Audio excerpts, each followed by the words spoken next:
E aí, pessoal do canal, tranquilo? Então, hoje a gente vai falar do politicamente correto, né? Falar aqui um pouco. E sobre como o marxismo cultural influencia aqui no Brasil, principalmente. E para ilustrar a nossa opinião, a gente vai deixar aí no final do vídeo alguns trechos aí do professor Olavo de Carvalho. Bom, aqui no Brasil, o politicamente correto censura praticamente tudo. Opinião, censura tua roupa, censura até piadas. Querem dizer o que você pode usar, do que você pode rir, o que você pode assistir na TV, a mídia principalmente. Colocam as notícias e não quer que você pesquise se é verdadeiro ou falso. Elas querem que você acredite somente na mídia, só no que ela fala. Você não pode questionar. E isso que aqui no Brasil acontece muito. E como aqui a maioria das pessoas, se a gente for ver, não tem acesso à internet, né? Ficam praticamente à mercê da rede de televisão aberta. Aí as fake news da grande mídia sempre prevalecem sobre as notícias verdadeiras. Principalmente para o pessoal que não é muito ligado na internet, né? No YouTube, Twitter, onde a gente consegue ali pesquisar realmente as notícias e saber a origem e se é verdadeira ou se é falsa. No YouTube a gente sofre diversas censuras. Fica difícil a gente abordar alguns temas, a gente tem que mudar as palavras e tomar muito cuidado para pode até perder a conta aqui no YouTube, dependendo do assunto que você tocar. Então é isso aí. Confira sua inscrição aí no canal. Se não for inscrito, se inscreva. Segue a gente no Instagram, no Twitter e no Telegram. Vou deixar os links aí sempre na descrição. Quem puder, apoie o nosso canal. E fiquem de olho lá na comunidade, que a gente sempre coloca novidades lá, notícias, indicações de livros. Valeu, pessoal. Forte abraço. A maior parte das pessoas que se diz liberal, eles são diretamente responsáveis por essa situação criada. Por quê? Porque a maior parte deles são pessoas que só se preocupam com uma coisa, que é a liberdade de mercado. Eles só lutam no fronte econômico. No mais, eles são favoráveis a todo o programa cultural e moral da esquerda. Aborto, casamento gay, etc. Aprovam tudo isso. Porque o Estado não deve interferir. Se o Estado não deve interferir, então, se os gays querem casamento, eles devem ter casamento. Se a pessoa quer fazer aborto, deve poder fazer aborto. Quer dizer, eles levam o princípio, vamos dizer, da liberdade individual a um ponto em que esse princípio se torna o inverso de si mesmo. Note bem, porque a liberdade, ela de fato não é, ela não pode ser um princípio. Princípio é uma norma geral e pode ser aplicada indefinidamente sem levar a contradições. Por exemplo, você pegar as regras da aritmética elementar, são princípios, todas elas. Você pode aplicar indefinidamente, são as regras da geometria. Nunca vai chegar a contradições, você vai deduzindo, chegando às aplicações mais remotas e particularizadas, nunca vai haver uma contradição. Agora, existem outras coisas que parecem princípios, mas são apenas normas gerais pragmáticas, né? Como, por exemplo, o da liberdade individual. Esses princípios, pseudo-princípios, eles não podem ser aplicados indefinidamente, porque quando passam um certo ponto, eles se contradizem, eles viram o contrário do que eram. Tá certo? Porque são princípios de aplicação relativa. Quando as pessoas dizem a liberdade de um termina onde começa a do outro, basta, todo mundo está consciente disso e todo mundo repete isso ad infinitum. Basta isso para você entender que a liberdade não é um princípio, mas uma norma pragmática de aplicação limitada. A liberdade é limitada por sua própria natureza. Não é que eu estou querendo limitá-la. Não, a liberdade ilimitada seria o poder ilimitado. Se você tem liberdade limitada, então você vai acabar com a liberdade de todo mundo. Tá certo? Então, quer dizer, a liberdade considerada na esfera civil, ela é necessariamente limitada. Então você não pode tomá-la como princípio geral, tá certo, da sociedade de maneira alguma. Quer dizer, a liberdade é um dos componentes que entra na concepção da sociedade, mas não pode ser o componente fundamental jamais. Por quê? Se uma regra limita a outra, então ela predomina sobre ela. Se você diz que a liberdade de um termina onde começa a liberdade do outro, então há um princípio de limitação da liberdade, e esse princípio predomina sobre a liberdade. Porque é ele que a limita e não a liberdade que o limita, por sua vez. Então, isso é, a divisão dos interesses legítimos predomina sobre a liberdade. Ou seja, o princípio de justiça que é sum quique tribuere, dar a cada um o que é seu, não tomar o que é do outro, predomina sobre o princípio da liberdade, tá certo? Então, o sujeito que se define como liberal, libertário, ele já começou com a coisa errada, porque ele é a favor de alguma coisa que só ele mesmo reconhece, não em palavras necessariamente, mas por dentro ele sabe, que é um princípio, na realidade, limitado. Então, eu sou a favor da liberdade, etc, etc. Tá bom. Meu filho, isso aí, você dizer isso e não dizer nada é a mesma coisa. Porque essa tua liberdade, a liberdade que você está falando, ela necessariamente estará subordinada a algum outro princípio. E se na prática será esse outro princípio que você estará defendendo e não a liberdade. Você pode defender um princípio de justiça, digamos, um princípio de ordem, tá certo? Mas não a liberdade. Quer dizer, o cara que diz que é um defensor da liberdade, ele é um defensor de alguma outra coisa na prática, e não da liberdade em si. A liberdade é uma qualidade secundária, né, que se espalha, por assim dizer, entre as instituições de uma sociedade, quer dizer, graduando-as, moderando-as e aperfeiçoando. Ela não é o princípio estruturador da sociedade. Não é e não será jamais. Ela não pode ser. Quando você fala sociedade, significa organização. Organização, em princípio, é o contrário da liberdade. A liberdade total seria a total desorganização. Quer dizer, cada um faz exatamente o que lhe dá na cabeça. Tá certo? Isso é um princípio de organização social? Não. Isso é um princípio da não organização social. Se você fala em organização social, você já está falando uma limitação da liberdade. Então, a sociedade começa com uma limitação da liberdade individual. Que é a coisa mais óbvia do mundo. Isso aí, uma alcateia de lobos, uma matilha de cachorro sabe disso. Tá certo? Que o princípio organizador não é jamais a liberdade. O princípio organizador pode preservar a liberdade para não ferir, ou não ferir demasiado as pessoas, mas ele não pode ser baseado na liberdade. Então, qualquer um que se diga essencialmente um liberal ou um libertário está dizendo uma mentira. Ele está proclamando como princípio fundamental algo que não é o que ele realmente defende. Porque se ele defender isso, então não é de fato um liberal, ele é um anarquista. Tá certo? E anarquismo não é liberdade, anarquismo é a lei do mais forte. Você jogar uma bomba na casa do sujeito, tá certo? Que é o modus operandi preferido dos anarquistas desde que eles existem, né? Não é propriamente respeitar a liberdade do cara. Então você vê que todo esse meio dito liberal, a direita brasileira, são pessoas de uma desorganização mental e de uma incultura política monstruosa, monstruosa. Eu sou a favor disso, sou a favor daquilo. Em primeiro lugar, você tem que saber a realidade, saber do que se trata. Meu filho, quando você entra num campo de futebol, você sabe quem está jogando, você sabe quais são as regras do jogo, tá certo? E quando você toma partido de um dos times, você sabe o que está fazendo, né? Agora, você entra numa luta de boxe, tá certo? E diz em quem você está apostando? No Corinthians. Ah, mas o Corinthians não está na luta, meu filho. É o que esse pessoal faz. Eles tomam partido em coisa que não tem nada a ver com o que está efetivamente em jogo. É um pensamento alienado, louco. Por exemplo, o sujeito diz, eu sou a favor da liberdade de mercado. Meu filho, no mundo inteiro, hoje todo mundo é a favor da liberdade de mercado, os comunistas também. Porque, olha, os comunistas, estrategistas comunistas, não é um sujeito doutrinário, abstrato, que nem os liberais. Comunista é um cara que sabe fazer política, ele conhece a história, conhece o movimento real da sociedade. Então, ele sabe que ele tem que lutar a cada momento por aquilo que é mais coerente dentro da estratégia geral do movimento.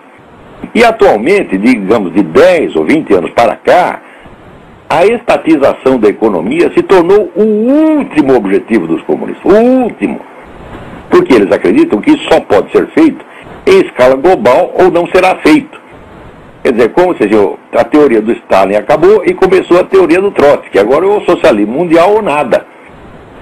Então, nenhum comunista está querendo estatizar a economia, todos querem a liberdade de mercado, por quê? Porque ela é necessária para que a economia continue funcionando. Então, o fundamental para eles é conquistar, tá certo? Ganhos em outras esferas, especialmente na esfera cultural e moral, tá certo? Destruindo toda a base tradicional da sociedade e criando uma nova sociedade, uma nova civilização, baseada em abortismo, feminismo, gaysismo, etc, etc. Ora, se o sujeito é liberal e diz, eu defendo a liberdade, eu sou anticomunista porque eu defendo a liberdade de mercado. E como eu sou um defensor da liberdade, então eu aceito que o Estado não pode se meter nesse negócio de aborto, casamento gay, etc, etc, etc. Então é o seguinte, você está defendendo algo que os comunistas não estão atacando. E você está ajudando os comunistas em tudo aquilo onde eles estão efetivamente lutando. Então você é um instrumento da esquerda, sua besta quadrada. Ou talvez esse é o liberalzinho de bosta, seu libertarian. Vocês são burros. Porque eu sei que no íntimo vocês não querem a vitória do comunismo. Mas como vocês são abstratistas, vocês lutam por princípios abstratos e não baseados num conhecimento real da política e da sociedade, então, são tão ignorantes que até acreditam que política não tem nada a ver com religião. A política não tem nada a ver com religião, o famoso muro de separação. Isso é outro ideal abstrato. Falei, como é possível? Me diga como funcionaria uma sociedade, tá certo? Onde não há uma zona de interseção entre política e religião. Como funcionaria isso? Isso é materialmente inconcebível. Em geral, menino veste azul e menina veste rosa. Então você não precisa tirar a roupinha para ver se tem peru ou xoxota para saber se é menino ou menino. Se está azul, você já acha que é menino. Então, portanto, é uma expressão simbólica da identidade física de cada um. Ora, se não existisse uma consciência muito clara dessa identidade física e da diferença de homem e mulher, como poderia alguém desejar mudar de sexo? Se você não vê diferença entre os sexos, como é que você vai querer passar de um para o outro? Portanto, o que a ministra Damares está falando não apenas não ofende transexual nenhum, mas é uma condição sine qua non para que possa existir algo como a transexualidade. Né? Se ninguém visse diferença entre os sexos, ninguém ia querer mudar, certo? De um sexo para o mesmo sexo. Não é isso? Então, ninguém vai fazer operação para mudar do sexo que ele tem para o que ele já tem. Não é isso? Então, o que é esse? Esse homem é analfabeto funcional. E está lá julgando e decidindo a vida de milhões de pessoas. Da onde vem tudo isso? Eu digo, na falta de cultura literária no começo da vida. Né? O sujeito não leu nem, sei lá, nem Tio Patinhas e já entra na faculdade de Direito e vai ler lá os tratados do, sei lá, do Miguel Reale, do Carneluti, não sei de quem mais. Vai só fazer confusão, meu Deus do céu. Vocês estão entendendo? Quer dizer, quando eu falo a primeira coisa é a cultura literária, eu sei o que eu estou falando. Né? E eu percebo, por exemplo, o meu entendimento de linguagem é não apenas superior, mas infinitamente superior ao de um Celso de Mello, do fisiculturista. Por quê? Porque eu tive esse treino, meu Deus do céu. Foi uma sorte. Foi o livro que caiu na minha mão. Está entendendo? Caiu a pequena bibliografia crítica, então eu falei, bom, então eu não preciso descobrir por mim mesmo quais são os escritores brasileiros mais importantes, porque o Carpo já fez isso aí. Também, veja, por que o Carpo fez isso? Essa foi a primeira coisa que ele fez no Brasil, o primeiro livro que ele fez no Brasil. Ele chegou e disse, eu quero saber qual é a literatura desse país onde eu estou. Então o que ele fazia? Ele usava o método que se chama fortuna crítica, quer dizer, ele lia não diretamente os livros dos escritores, mas a crítica que havia a respeito. Então ele tinha ideia do conceito público que se tinha de escritor aqui ou ali. Claro que esse conceito público pode errar de vez em quando, quer dizer, pode ter escritor maravilhoso que ninguém percebeu, pode acontecer isso. Mas, em geral, a fortuna crítica é um bom método, porque os leitores, os críticos, são leitores inteligentes. Então, se todos eles dão valor num determinado escritor, provavelmente ele tem valor mesmo, tá certo? E você também, o conceito que o Carpo dá de cada escritor não é um julgamento definitivo, ele está te indicando apenas uma coisa que é do seu interesse, saber? Não é isso? Então, aquilo ali já me deu a lista do que eu iria ler pelos próximos anos. Quer dizer, o que eu li aí, estudei da pequena bibliografia crítica, e depois eu li praticamente todos os livros que estavam ali. Se não li praticamente todos, eu li no mínimo um de cada um dos escritores que estão ali indexados. E por esse um eu sabia se precisava ler os outros ou não. E depois, história da literatura ocidental, eu fiz a mesma coisa, só que não acabei de ler até hoje. Eu fui anotando todos os escritores que eram importantes. Bom, isso foi a lista das minhas leituras principais até hoje. Claro que depois eu desenvolvi outras técnicas para o estudo e informação, né, para a formação da bibliografia crítica desse ou daquele assunto. Eu sei fazer isso, né? É claro que esta experiência inicial não é suficiente para isto, por exemplo, mas você estudar a história de uma ciência, de um determinado ramo de conhecimento, ver como aquilo se desenvolveu ao longo do tempo e quais os livros que marcaram essa história. Ou seja, quais são as contribuições fundamentais para esta ciência, não é certo? Também, é claro, pode haver erro, né? O estudioso que está fazendo essa seleção, ele pode se enganar. Ele pode achar que tal livro foi fundamental e não foi tanto. E outro ele pode nem perceber. Tem livros... Eu mesmo descobri muitos livros fundamentais que os estudiosos da área não tinham nem percebido que existia. Mário Ferreira é um desses, né? Se você perguntar para... Quando eu comecei a estudar o Mário Ferreira, ninguém sabia quem era Mário Ferreira. Ninguém. Até os antigos alunos dele não o tinham entendido direito, estavam inventando coisas, né? Tinha um padre que tinha sido aluno dele, eu falei, o senhor estudou com o Mário? Ah, sim, o Mário era um estudioso de Nietzsche, né? Eu falei, não, o Mário estudou Nietzsche no começo da vida dele, depois ele foi tão além disso que você nem imagina, né? Quer dizer, ele tinha uma ideia errada, uma ideia parcial do Mário Ferreira. Então, ali, eu vi uma deficiência no conceito público que se tinha do que era a história do pensamento no Brasil. A USP não tomou conhecimento do Mário Ferreira até hoje. O que prova que são todos ignorantes. Mas se você não é capaz de perceber dos filósofos ali qual é o mais importante, qual é o mais talentoso, então você não percebe nada. Aí você vai perder tempo lendo o senhor Arthur Janota ou Dona Marilena Chauí, né? Você perde tempo, né? Agora, o Mário nunca perde tempo, né? O Mário não é perder tempo, o Vicente Ferreira da Silva, embora louco total, não é perder tempo. O padre Maurílio Penido não é perder tempo. O Wilhelm Flusser não é perder tempo. Mas ele achou que ficar no Brasil era perder tempo, porque ninguém ligava para ele. Por quê? Porque onde que ele publicava as coisas dele? Artigo de jornal. Daí o pessoal da USP empinava o narizinho e falava, não, ele é apenas um jornalista. O cara se encheu o saco, foi embora para a Alemanha e imediatamente foi considerado um dos principais pensadores da Alemanha, né? O alemão não julga um negócio por onde está publicado, não é pelo conteúdo que está escrito, né? Mas o brasileiro não aprendeu ainda a fazer isso. O brasileiro liga muito à aparência e todo brasileiro tem um complexo de inferioridade social. Todos têm. Eu já expliquei por que é assim. Porque a sociedade brasileira não tem normas claras. Então você não sabe o que você precisa fazer para agradar em certos ambientes. Você tem que adivinhar.